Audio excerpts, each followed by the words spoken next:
Hello friends, welcome to cooking studio by তন্নি।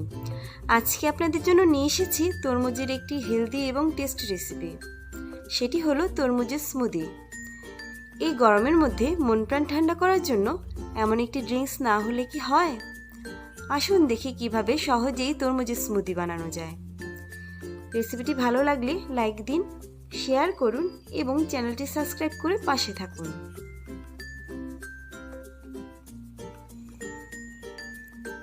তরমুজের smoothie বানানোর জন্য প্রথমেই আমি তরমুজকে টুকরা করে নিয়েছি। এখানে 4 কাপ তরমুজ আছে।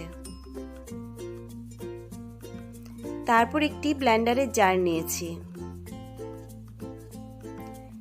এবার তরমুজের টুকরাগুলোকে ব্লেন্ডারের জারে ঢেলে দিলাম।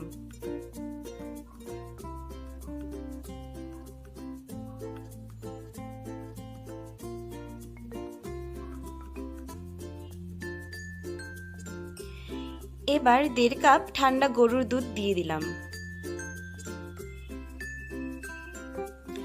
আমি 3 চা চামচ চিয়া সিড আধা ঘন্টা আগে পানি দিয়ে ভিজিয়ে রেখেছিলাম। এবার সেটি দিয়ে দিলাম।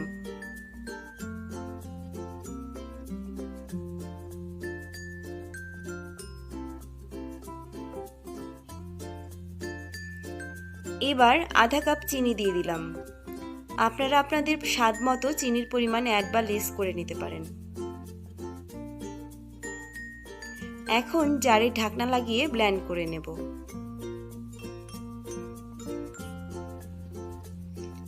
আমার ব্লেন্ড করা হয়ে গেছে। এবার একটি গ্লাস নেব। স্মুদিটা গ্লাসে ঢেলে দেব।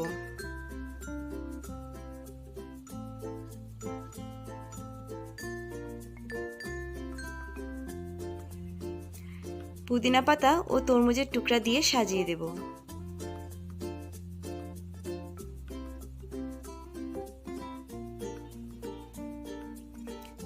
ব্যাস, রেডি হয়ে গেল মজাদার তরমুজের স্মুদি। খুব সহজেই চটজলদি বানিয়ে নিতে পারবেন এই রেসিপিটি। গরমের মধ্যে এটি খেতে দারুণ লাগে। ভিডিওটি ভালো লাগলে লাইক দিন, শেয়ার করুন এবং চ্যানেলটি সাবস্ক্রাইব করুন। ভিডিওটি দেখার জন্য ধন্যবাদ।